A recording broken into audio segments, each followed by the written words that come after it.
Seafaring has been part of Cornish life for centuries, but such skills long had a tradition of being forced to move from this southernmost part of Britain, as young people sought jobs which were often in short supply at home.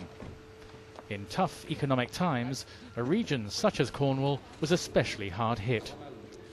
The global economy faces just such a period right now, but Britain and its fellow member states in the European Union are investing £350 million in Cornwall through to 2013.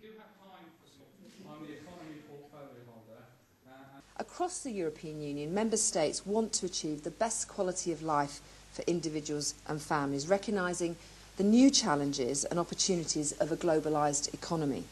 We want to encourage economic growth that is sustainable in our towns, cities and rural communities. Achieving these goals depends in no small part on investing in training and education for young people and for people at all stages in their working lives. Highlights among these EU-funded projects are £37 million for enterprises such as the Marine Skills Centre.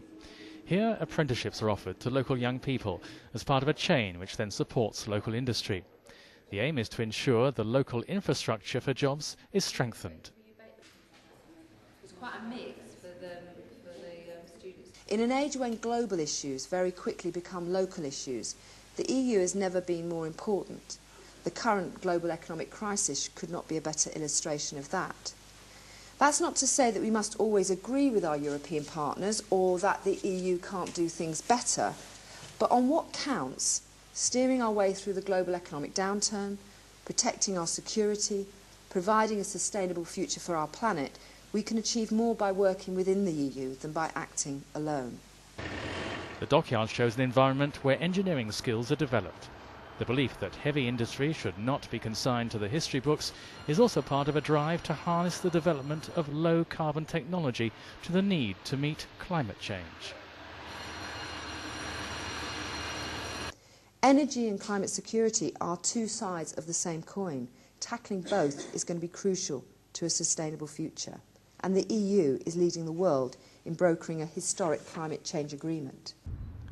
The combined campus of Cornwall Falmouth University now means local young people have opportunities for study closer to home. The subject of the EU can still arouse strong opinions for and against, as Caroline Flint admitted. The debate on Europe has for too long been overshadowed by the Eurosceptics for whom Europe can do no right and the Europhiles who see no wrong. The European Union isn't perfect and it's made mistakes, but against that are solid achievements in trade, business and jobs. Peace and security, which has extended human rights and democracy across our continent.